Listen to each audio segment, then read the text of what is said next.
And we go again in Soccer We Trust YouTube fam as we discuss all the happenings surrounding all of our talented U.S. men's national team players and how they performed for their clubs this past weekend. So let's get after it. Yes. What is up, everybody? Welcome to Roy Lassiter's favorite podcast in Soccer We Trust. I'm Jimmy Cream Cheese Conrad alongside Charlie Chuckwagon Davies and Hollywood Heath Pearce. And we have a lot to talk about today as we recap the performances of the players who represent the U.S. men's national team and a few players that want to represent the red, white, and blue at the highest level, which is getting more and more exciting because we have less than 100 days before the start of the World Cup. But I have two pretty exciting things to tell everyone before we get to this part of the conversation. And first up is that In Soccer We Trust is a finalist for Best Sports Podcast. Woo! Oh, my God. Lock in. That is surreal. So if you voted before, look out for an email so you can vote for us again, and then Charlie can win his first ever trophy. And second, massive. We have merch now. Massive. We have merch now, everybody, this is also super surreal, but also awesome. And now you can represent your favorite podcast with official In Soccer We Trust podcast gear, only found on the CBS Sports Store. You can discover t-shirts, mugs, hats, bags, water bottles, and more. Right now, for all of you listeners of In Soccer We Trust, you'll get 20% off your order when you use the podcast exclusive code SOCCER20 during your checkout. That's SOCCER20. It's only available for our listeners, so head over to store.cbssports.com and shop now so you can be as handsome and charming as me, Chuck, in Hollywood. Let's go. That's very exciting. All right, boys. So pretty much every single player in our player pool was involved in some capacity, unless Gio Reyna, who didn't travel to Freiburg. Gio Reyna completely, he's going to get rested the whole season. You know, I kind of like this with Edin Terzic and Borussia Dortmund. They're just going to keep him in bubble wrap until the World Cup starts, and then he's going to be flying and ready to go. But is there anywhere you want to start? Charlie Davies, I'll come to you first. Any players that jumped out at you? Any news that you want to get into? I do want to say that when Antonio Conte and Thomas Tuchel were fighting when Spurs played Chelsea, I kind of thought that Christian Pulisic was on Conte's side and wanted to see him punch Tuchel in the face. And that might have been great for all of us, let's be honest, because something's got to happen with Christian Pulisic. But take it away, Charlie. Where do you want to go? Let's go to Haji Wright getting the game winner. Good one. In the 59th minute on the road. He played 76 minutes. Jordan P. Folk only played 70 minutes in a 0-0 draw versus away at Mainz. Mainz. Wait. So why are we not surprised, Hollywood, that he's going with number 9s only? But keep going, Charlie. Yeah.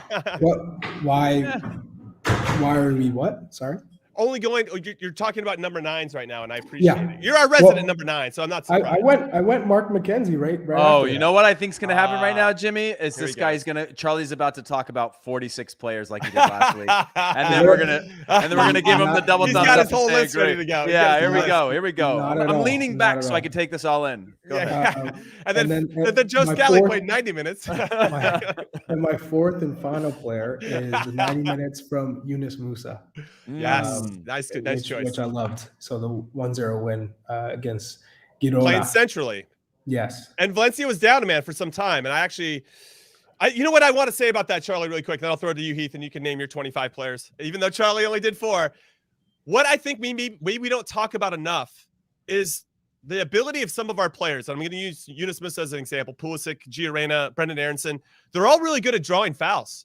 And I can't emphasize enough how important that is in a game where maybe you don't have control. Maybe you do need to slow it down. Maybe you need a breath for your whole team, or maybe you just you're very good at set pieces and you just want to get in and around the box. We have players that draw a lot of fouls, and Yunus Musa did an excellent job at the end of that Valencia game of killing that game off when they were down a man and the other team, Girona, was getting back into it.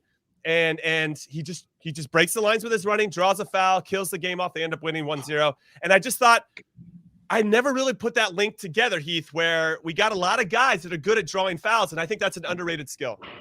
You want to know what's a little wild from my weekend, Jimmy? And shout out to our producer, Alex, and our producer, Des, that do this stuff, because I filled in yesterday on Que Golazo, not only as the host with former teammate of ours, Mike LaHood, but I was also slanging on the back end of all those things, putting up the little tickers. I was putting up stuff like you see that little barcode. I was throwing all that stuff around. Turns out it's a lot harder than you think to do all of that at once. And so the point I'm trying to get to is I wildly watched a lot of Americans play this weekend, or I watched Americans play this weekend, and wildly I didn't focus a ton on them because I was looking at the grander scheme of things. Right. And it turns out there's a lot more going on than just the American bubble that we live in when you start to look at other players. But so I'm going to rely heavily on you guys to give me your takes on how the Americans played, because I was watching games because we were talking more of the global overview of things. But it is good to know that Charlie's starting with our number 9s across the board and how they're doing, because it is probably the topic of discussion that we need going into a World Cup, and will be the topic of discussion should we find somebody who's got some form to rely upon. I think what's interesting, Heath, and I appreciate that preface and full disclosure on where your head was at this weekend. By the way, Sebastian Lletget, couple assists, new club, new opportunity. I'm just saying, there's a couple. Charlie's going to start shaking his head. Charlie's going to start shaking his head. A couple. Well, hold on. A couple number 9s that Charlie Heath. Conspicuously left out. Josie Altidore scored for Puebla this past week. We have Brandon Vasquez scored again for FC Cincinnati. He's got Charlie's 7 goals. enemy. Charlie's enemy and Charlie's best friend. That's the 7 spectrum goals in of his last 7 strikers. games. Wow. That's the spectrum of Jesus strikers. Ferrer had a brace. Jesus Ferrer Jeremy had a Abobasi had a brace. banger. I mean, listen. There's other number 9s that are out there doing the work. Should we stop complaining? Like, are we in a good spot then, or are we not? Did you guys want me to name 12 players, or do you want me to But I'm name saying, 4? Charlie, I really mean this. Are we in a decent spot with strikers right now in terms of form? Obviously, it's not the ideal or dream striker. We don't have a dream striker right now, but are we in a good spot? We've got options of players that are scoring consistently. Jesus Ferrer one. Brandon Vasquez, I know where you stand on him at the moment, but I hope he can prove you wrong over time and continue this form in terms of what he could be, his versatility in the national team.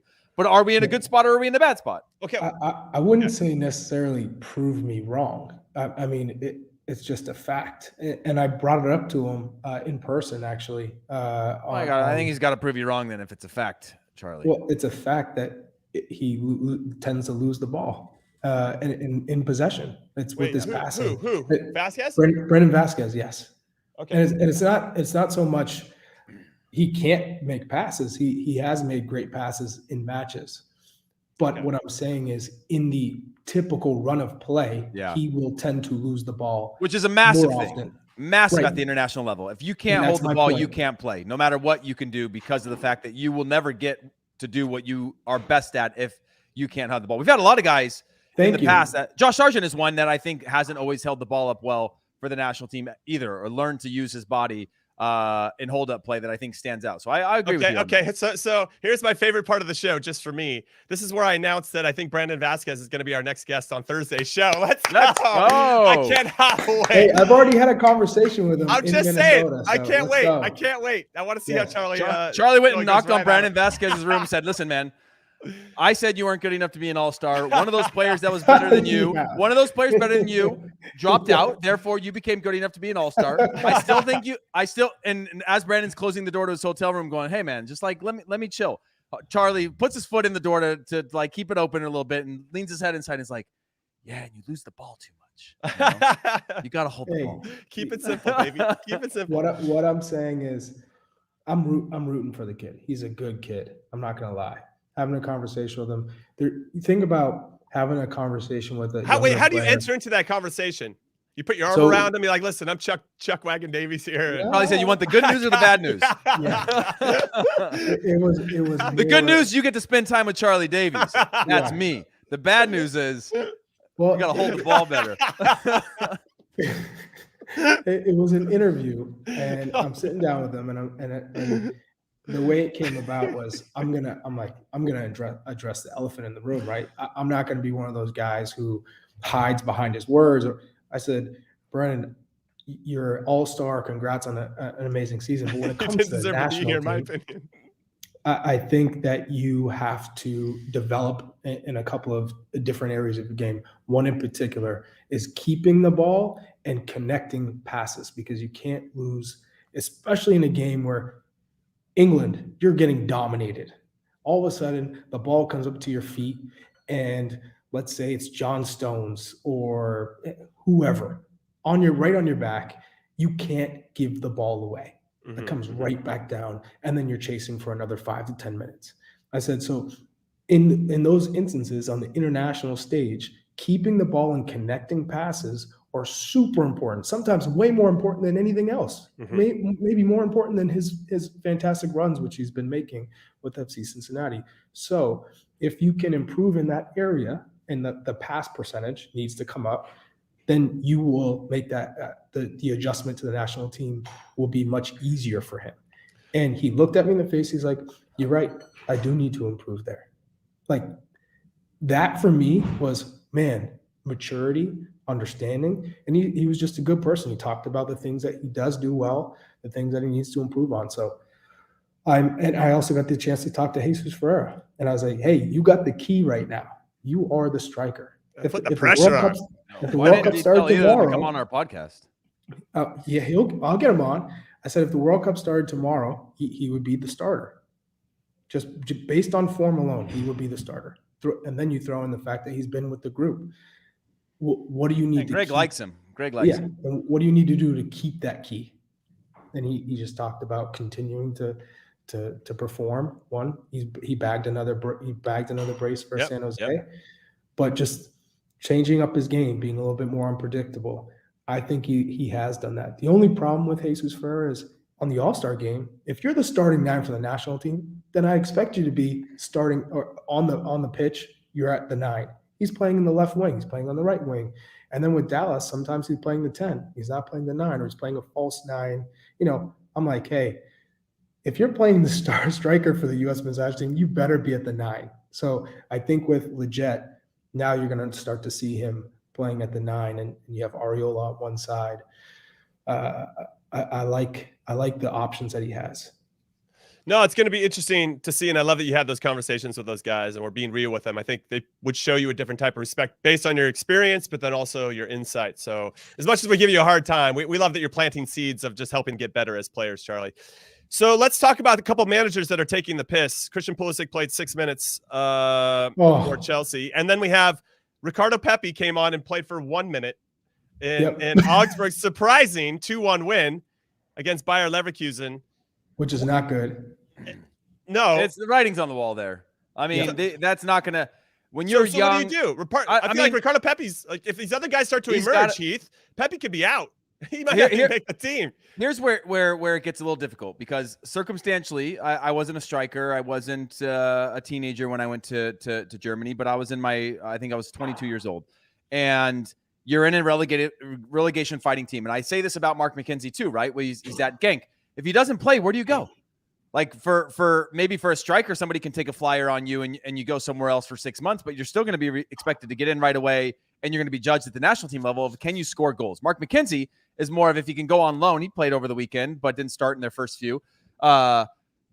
He's going to have to go on loan. But where do you go from Belgium, right? One of the bigger Belgium clubs, but where do you go from there? You're not going to be able to go bigger, probably, if somebody's going to take a chance on you. Not. You're paid a high wage because you were bought and brought in. You're a national team player, so the expectations are there. And so it's a difficult situation for Ricardo Pepi. But in Germany, it's different because he's in a situation where they're always going to – Steve Trundle said it. They're always going to rely or default back to the experienced players that they know are going to keep that coach's job. That coach wants to keep his job and get the points that they need. Now they got 3 points after getting battered by, I think was it Freiburg in the opening weekend. They get 3 points, scrapping that out against Leverkusen.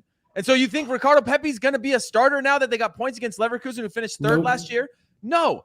And to get a scrap minute at the end of the game, I mean, yeah, it's okay. We can say the same about Pulisic because he plays the final minutes after an injury. Big difference. Comes in for an injury. Yeah, but that's a big difference. For Ricardo Pepi, I just don't see what's going to change. You get battered, you're not a starter, and your team doesn't score. You're not a starter. You come in the last minute. I mean, what can you do in that situation, especially being young and where your mindset is weak? It's hard to be really strong at that age, no matter how good you are. I feel like when I hear you talking about Pepi, you could almost say the same narrative for Christian Pulisic. Like the writing's on the wall. He's not Thomas Tuchel's guy.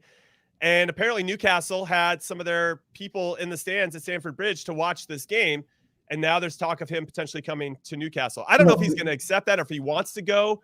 I'm very curious to see how they build around him there because they already have a couple pieces in that space already with Alain Saint-Maximin and Miguel Almiron. But what are your thoughts, Charlie? This, Jim. When Everton gets a bid for Gordon and Chelsea's trying to get him for around for 50 million or something, 40, 50 million. Yeah. I'm telling you right now, which is a position that Christian plays. Yeah, Anthony Gordon. Mm-hmm. You got to go.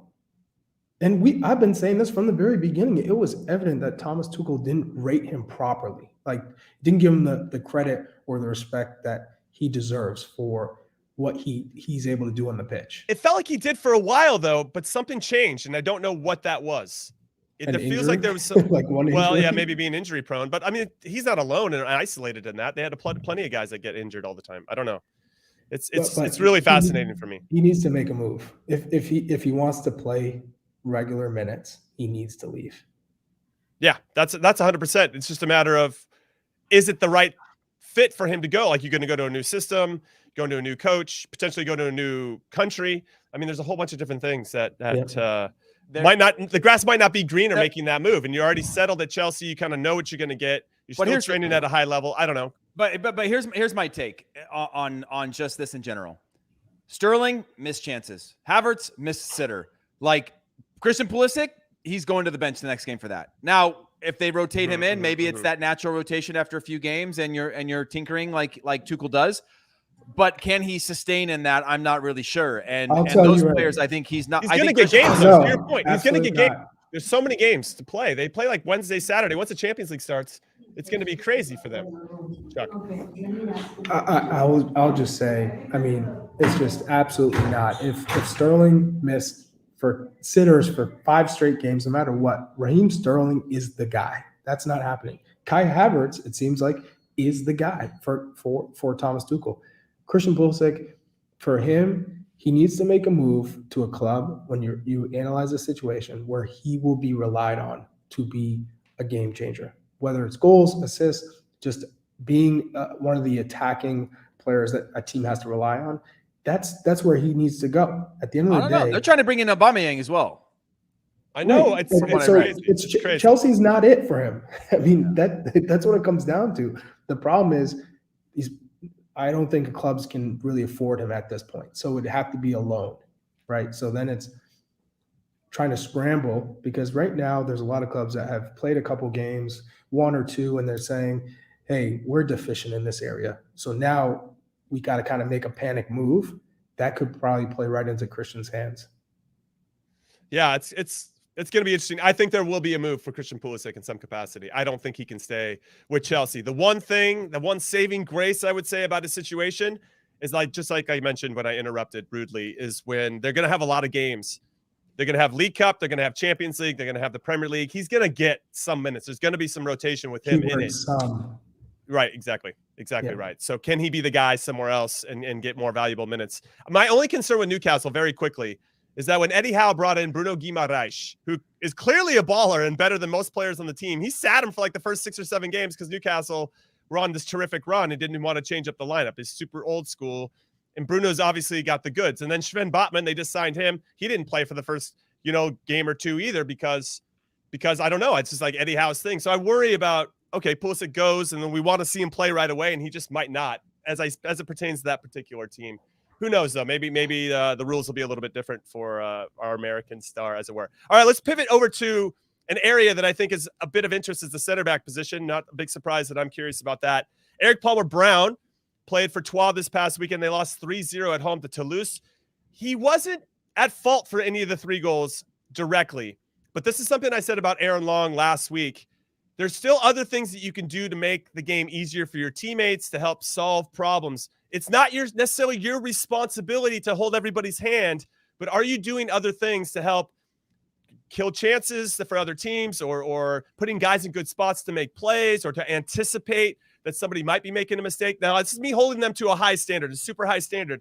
But I also want to mention that this is what we have to hold them to, just like Charlie's holding Brandon Vasquez and Jesus Ferreira to the high standard. That's what we expect. If you're going to represent our country at the highest level in the biggest tournament in the world, you got to be playing at such. You got to be ready to go and ready to be prepared to play at the best you've ever played. And these are the little things that I think help get you there. So Eric Palmer-Brown, again, wasn't at fault, but could he have done more to make sure his team didn't lose 3-0? Zimmerman made a mistake against Minnesota United. Hasn't looked good, actually. Not as sharp as I think we'd all like to see him for Nashville right now. And I think that's a bit of a drop-off. Signing a big contract, being told you're the guy after he was climbing and reaching for a while.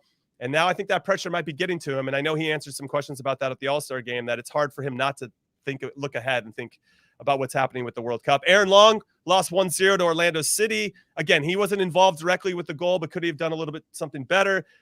We have Tim Ream. captain of Fulham. I think this is worth talking about because I wanted to get your guys' thoughts at some point in this show about who are the 3 players that you think have really started to position themselves well to maybe get called back in or have really solidified their stance and how they're playing. But Tim Ream, 0-0 against Wolves away from home. He's the captain. I like that Marco Silva is giving him that trust. Fulham maybe could have snuck out the 3 points there after Mitrovic missed the penalty. It was saved by Jose Sa. But Tim Ream, I thought, looked pretty solid and getting himself in good spots. He's one of my 3 that I think is starting to move up the list, not only because he's playing solid and being solid at a high level, but also because the other guys aren't playing as well. I thought Anthony Robinson, just to talk about that Fulham game, had some good crosses from deep, like we were talking about last week. One went to Mitrovic, who skied it over. Joe Scally had 90 minutes for Mönchengladbach in their 2-2 draw against Schalke. They came back, or they actually gave up a late goal on that one. But it was nice to see him get 90 minutes. Reggie Cannon for Boa Vista, 2-1 win for him. But he played in the right side of a back 3. I found that to be interesting. I wanted to put that on everybody's radar. Cameron Carter-Vickers, 5-0 win for Celtic. I don't know if he's getting tested too much in the Scottish Premiership with some of their opponents, but still a result. Anything else stand up for you defensively, Heath Pearce? Because I'm a little bit nervous that we might not have guys as sharp as we'd like them to be heading into this World Cup again, because we're under 100 days before the tournament starts. And also Chris Richards, I don't know if he's starting the starting lineup against Liverpool today for Crystal Palace, but I hope he gets some minutes. I don't know if this is going to be the game we want to see him get his first shot in the Premier League, but I don't know. It's sink or swim time.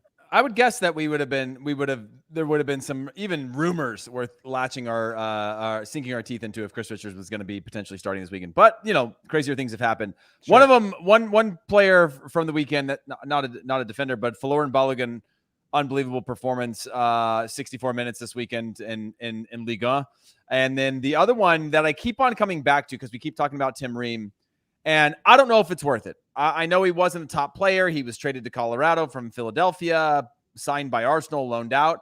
I continue to see Austin Trusty get minutes. And it's at the championship level. And he's playing in a back 3, and it's very system specific. And they lost over the weekend.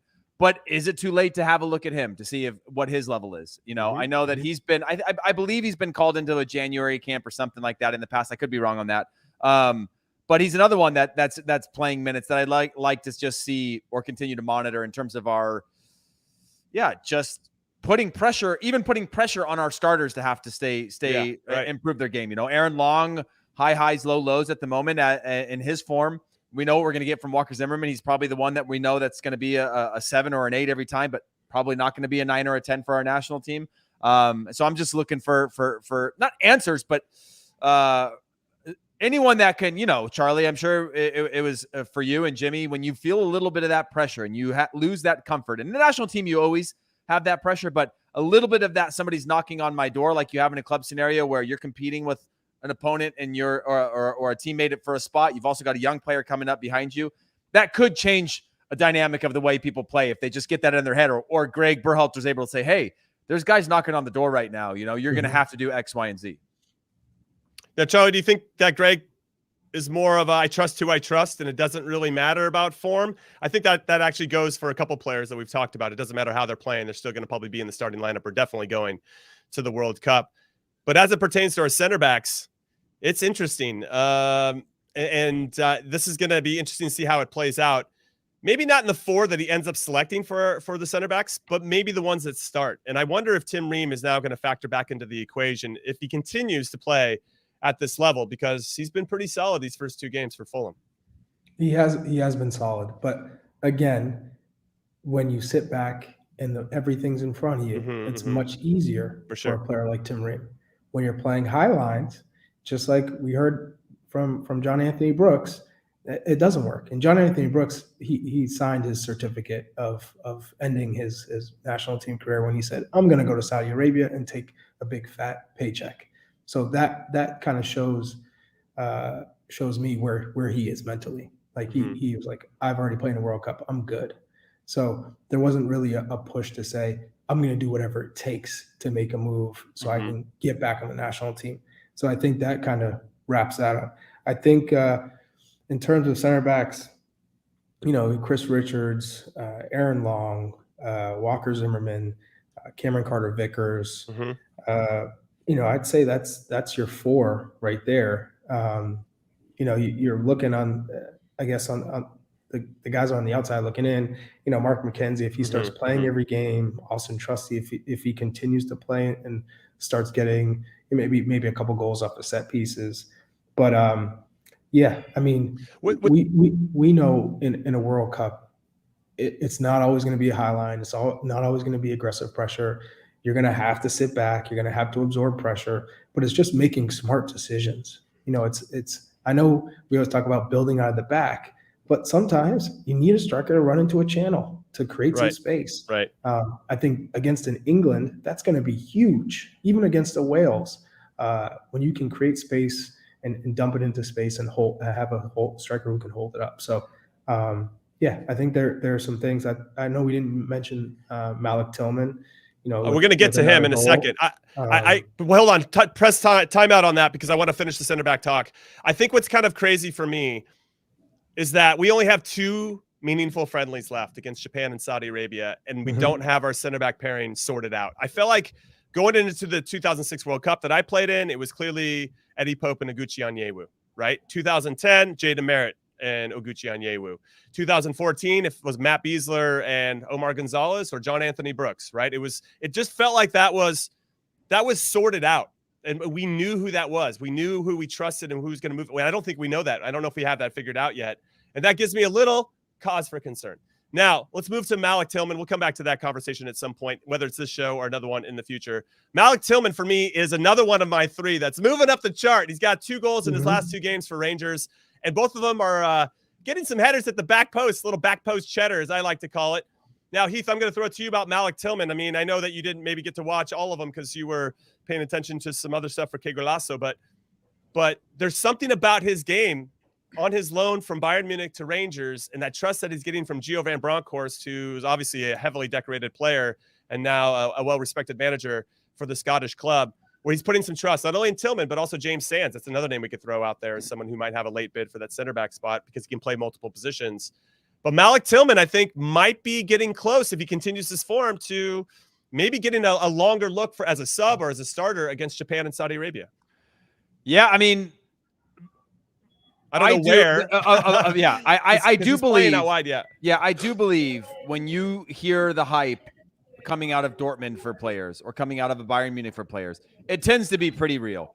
The Germans aren't big hype people on players that they haven't been able to look at and say, hey, there's something here, right? There's a lot of tradition there. And so you have to believe some of that. And then you need him to actually convert on that. We're seeing that. Now, what we've also seen is a number of players go to Scotland, thrive, and not be able to convert that to whether that's the Premier League or another level again at that high level, because it's such a unique circumstance playing for a giant in Scotland. It's not easy by any means, but it's very different. But he is one where I think about it, and with every match and every performance and every headline, he is sort of starting to push his way into this national team pool where you start to put him in the box of your MLS guys that are bubble players, that he could be the one starting to push some of them towards the door. Right. Specifically, Jordan Morris, Christian Roldan. Yeah, even Paul Arriola. When you think about an attacking player in depth, if you've got 2 on the right in Aaronson and Weah, and that's who you want to go with, and maybe Aaronson can be a flex or Weah can be a flex, even though we've never seen it. But Aaronson could potentially be a flex player in other positions.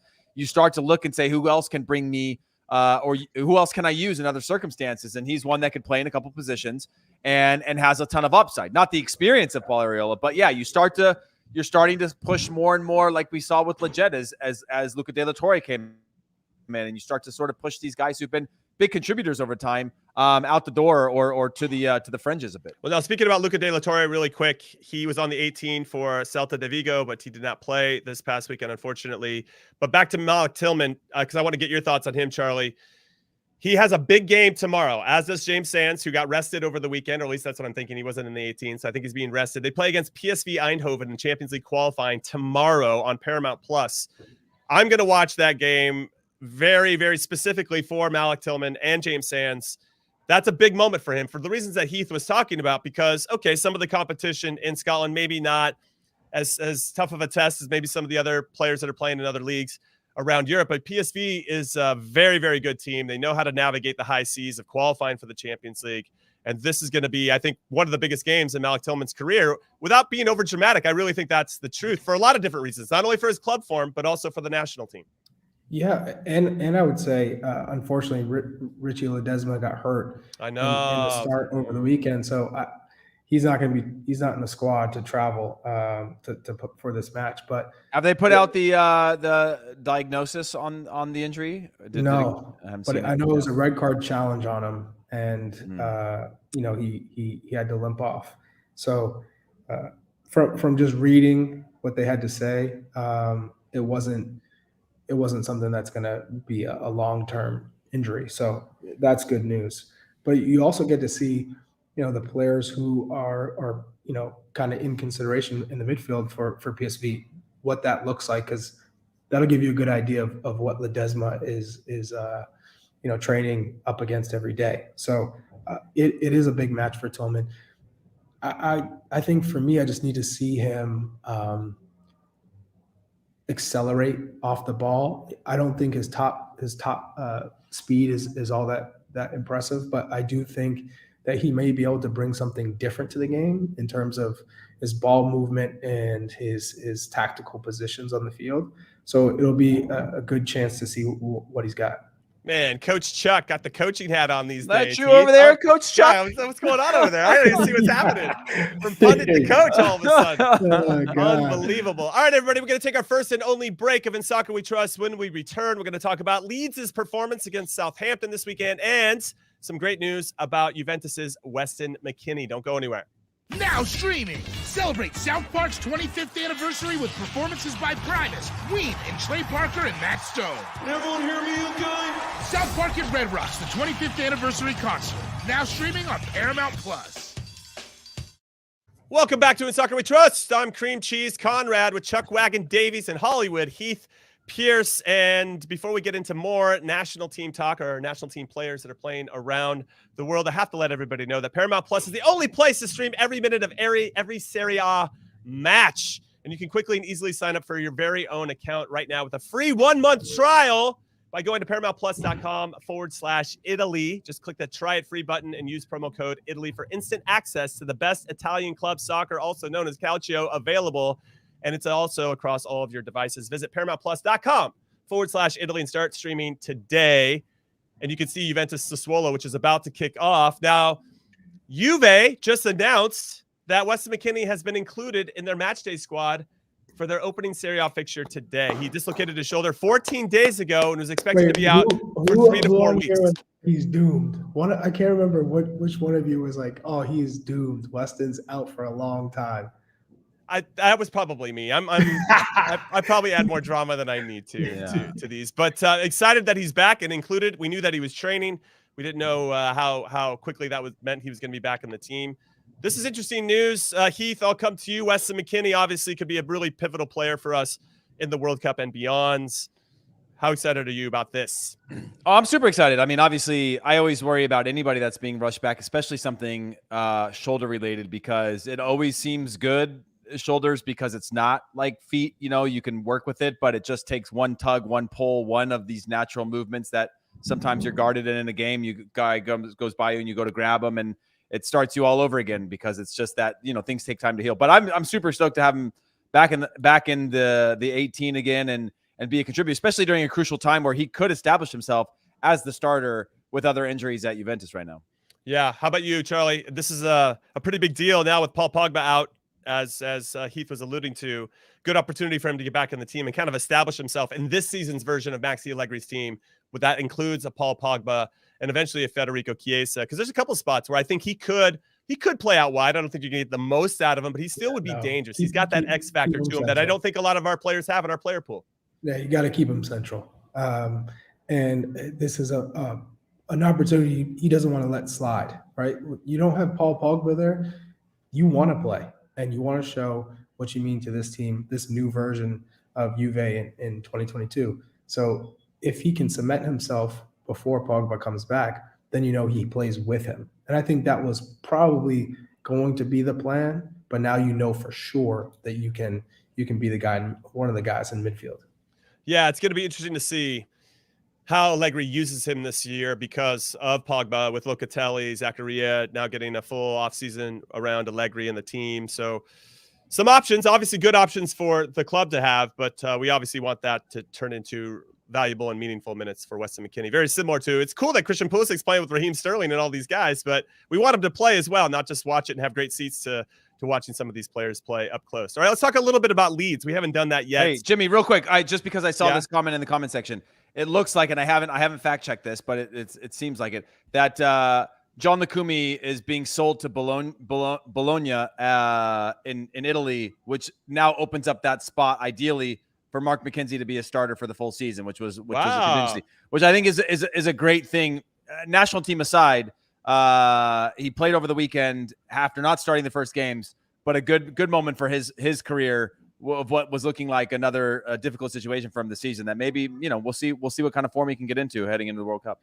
Yeah, 100%. I think that's great news for Mark McKenzie and another player that's been in and now is kind of out, and see if he can get back in again. But that's only going to happen if he's playing consistently, as we're learning for a lot of our different players. That is a necessary component to that. All right, let's talk about Leeds. And Heath, I'll go back to you on this. They were up 2-0 against Southampton, gave up 2 goals, ended up 2-2. Brenden Aaronson and Tyler Adams. Another performance where, okay, maybe Brenden didn't get on the end of any of the goals or assists contribution areas, but he's still busy. And I feel like every time I watch them play, they look like they should be out there. They don't look out of place at all, and that continues to warm my heart. Any thoughts on the Leeds performance? I know Jesse Marsch will come under some criticism for not making subs earlier when Southampton did, to maybe negate some of that energy and momentum that they had, and I think they paid for it.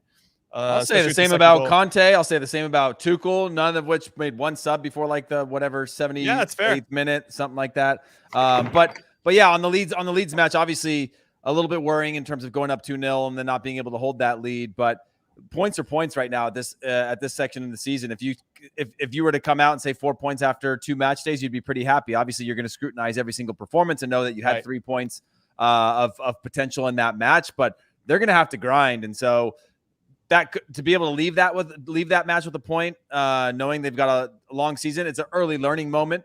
But in terms of Tyler Adams again and Brenden Aaronson, I just think about players that look, they are Premier League players. And they're going to now have to go from being a Premier League squad player, where we're probably going to see them have a lot of, they could be a Tim Ream where you spend 10 years maybe in and out of the Premier League, something like that, to being a top Premier League player where, whether, I don't know what the step up from Leeds is because the club itself is massive, but where they're at now in their journey is different. But that consistency of game in, game out, Jimmy, you said it at the top of the show, of can you find a way to be impactful even on days that aren't going to necessarily be easy for you?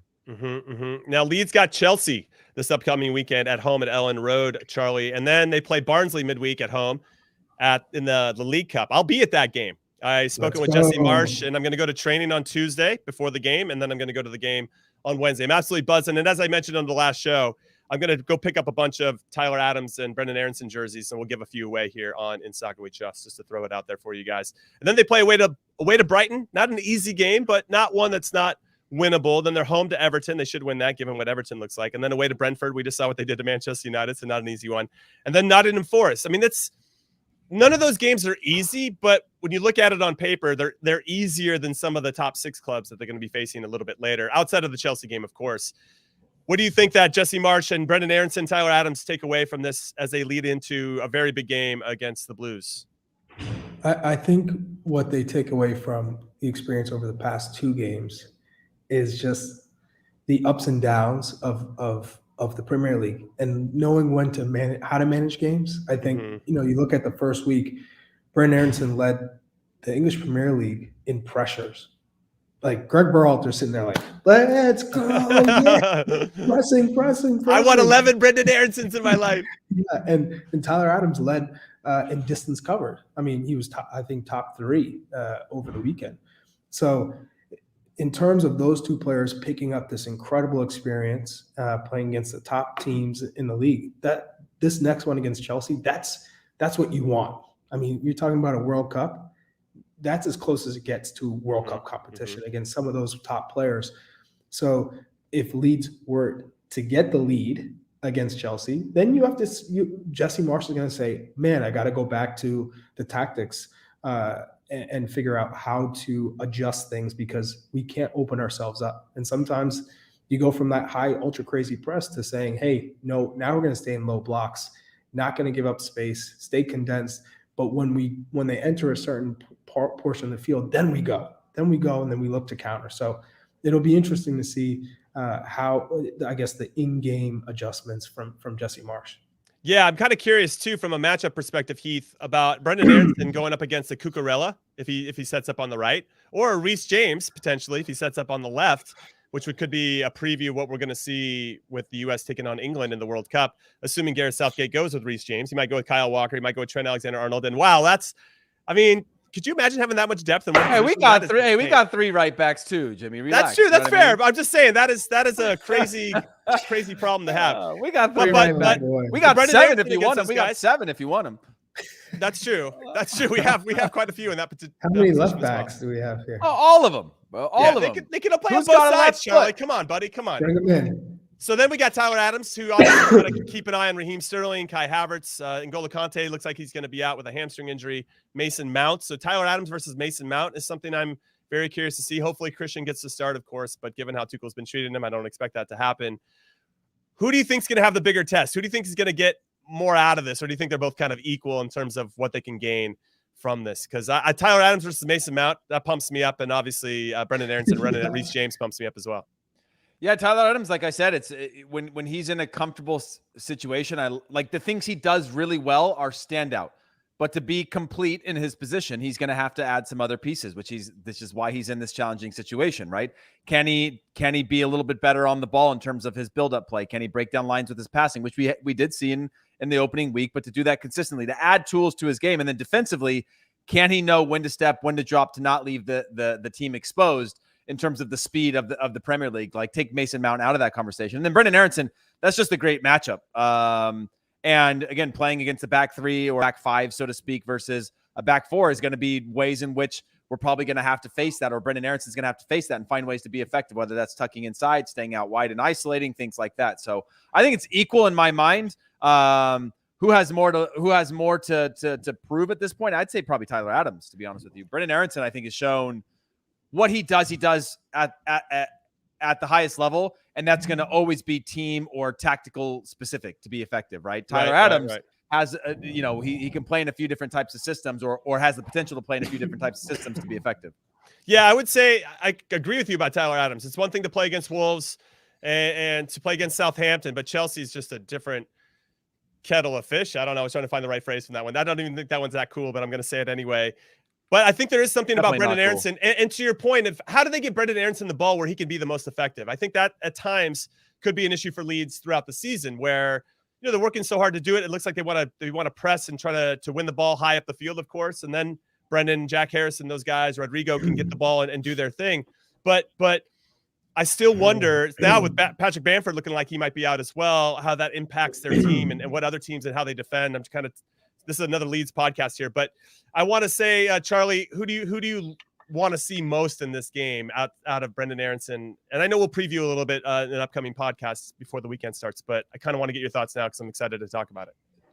Hold on, Jimmy. How much do you have to, like, what is your deal with Leeds? It's like 20%. It's like 20%. How often do we have to mention them? They're inviting me to their game next week. I was just trying to be kind. Okay. I knew that going in. Fair. I'm just trying to be nice. Bring Jesse on the podcast. And I'll bring him on. Yes, exactly. Get Jesse on.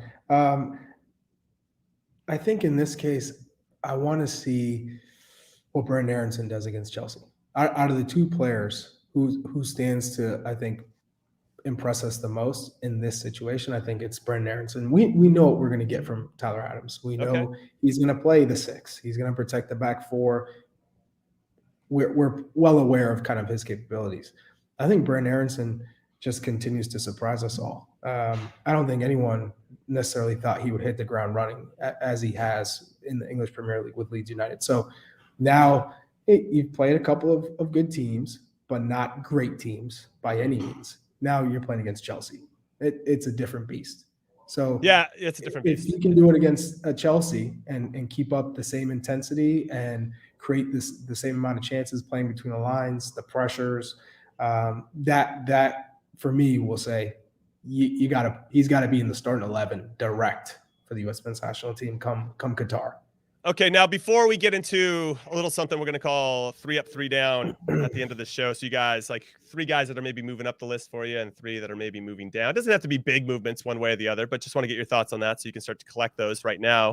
And anybody that wants to hop in, let us know who you think has really started to move up the ladder in the comments on YouTube, or hit us up at ISWT Pod on Twitter to join the conversation if you're listening to this on your audio platform of choice. But before we get there, I want to talk about Sergiño Dest. He was a healthy scratch for Barcelona this week in their season opening match versus Rayo Vallecano, which was a 0-0 result. He was deemed not worthy of a place in Xavi's 23-man squad for the game. Now, there's obviously been a lot of rumors of him moving and leaving Barcelona, even though I don't think Dest wants to leave, which sounds very similar to Frankie de Jong, one of his teammates, and there's less than 2 weeks left in the transfer window.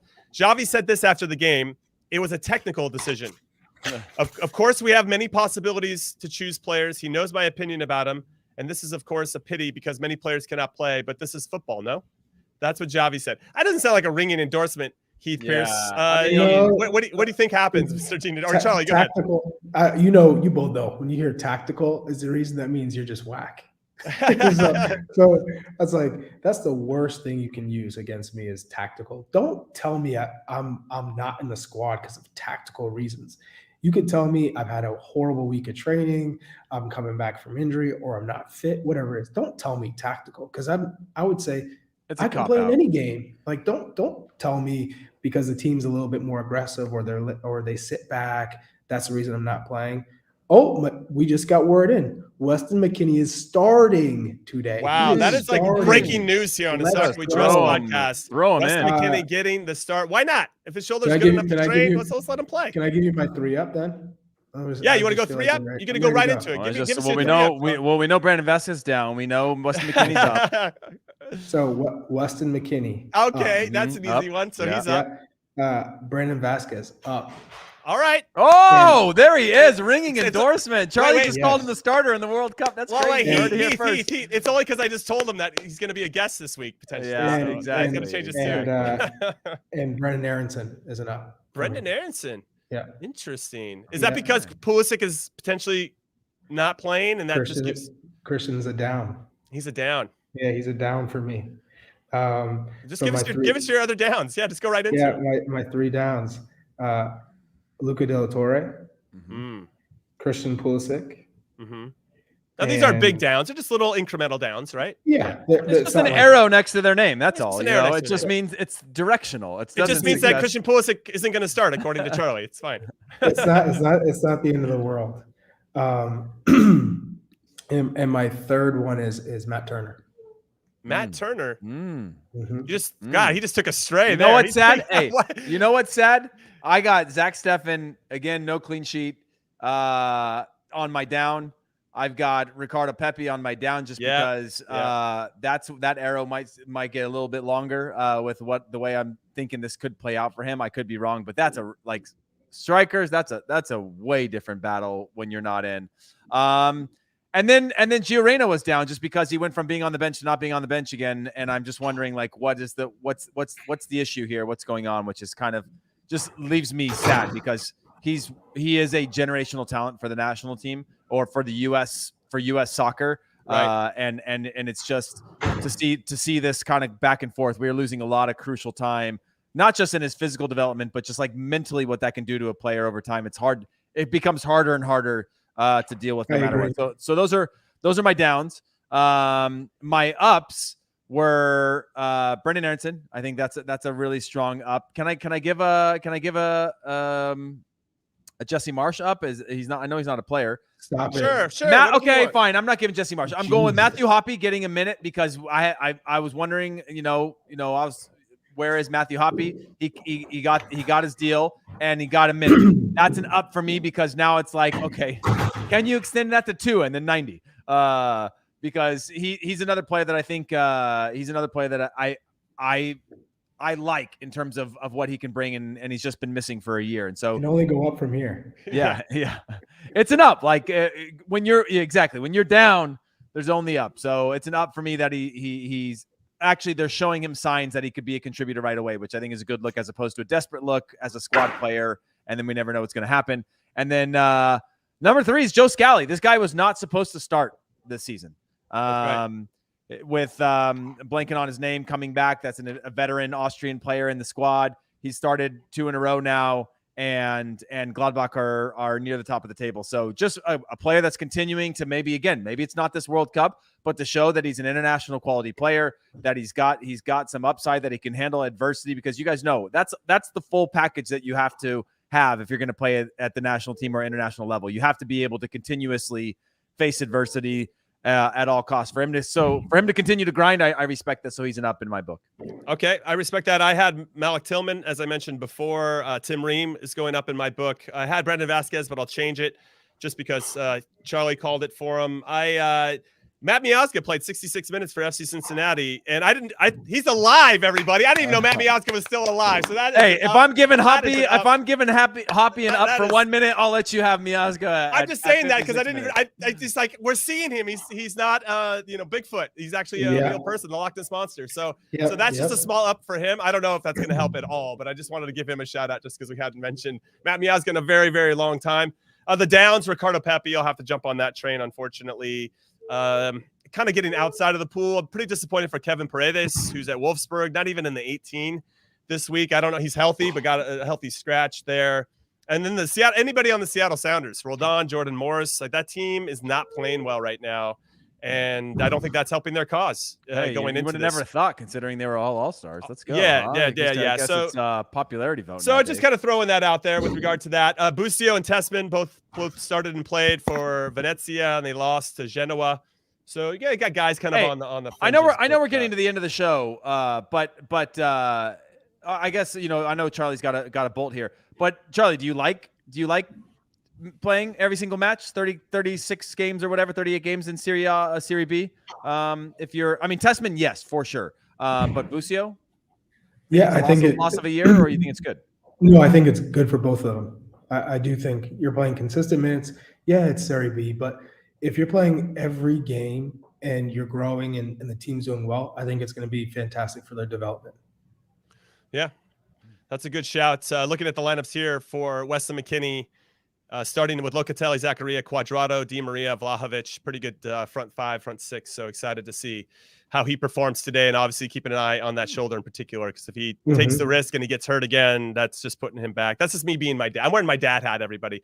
All right, we're going to call In Soccer We Trust for today. Final thoughts. Charlie, I'll come to you because we know you have to bolt. You get to go first on final thoughts. Yes, final thought. We got 3 up, 3 down. I like that. I look forward to the next show, or maybe we start next Monday again. But I'm pumped to talk to Brenden Vasquez on Thursday. Yeah, I'm excited. Just getting that solidified. It might be Thursday or Friday, but we're definitely going to get Brenden Vasquez on the show here very, very soon, and we'll get to pepper him with a whole bunch of questions and pretty much throw Chuck under the bus anytime Chuck tries to be nice to him. Heath, any final thoughts for you? Honestly, I was going to give a shout out to Alex for how hard it is to actually do some of this live producing in the background. But then I just saw my lighting is really good today, and I'm feeling real good about myself. That's great. I'm just liking this vibe I'm putting out into the earth. So that's my final thoughts. Is like I'm feeling good about it. Heath Pearce got the train conductor hat. Hey, going on. You know what? This is an actual old school Arsenal hat that a friend traded me for a pair of new boots, which I think he then went on to sell for like $200+, and he found it in his dad's closet. So it seemed like a fair deal, but it does have that conductor vibe to it. It says Highbury on the side. So I love it. All right, everybody, that is the end of the show. Thank you for listening and watching as always. So on behalf of producer Des, producer Alex, Charlie Chuck Wagon, Davies, and Hollywood Heath Pearce, I'm Jimmy Cream Cheese Conrad saying thank you for your love and support of In Soccer We Trust. Go buy some merch. Go vote for us. If you voted for us, we want to win some trophies, and we'll see you on Thursday with a special guest, and hopefully it's going to be Mr. Brenden Vasquez. See you then. Later.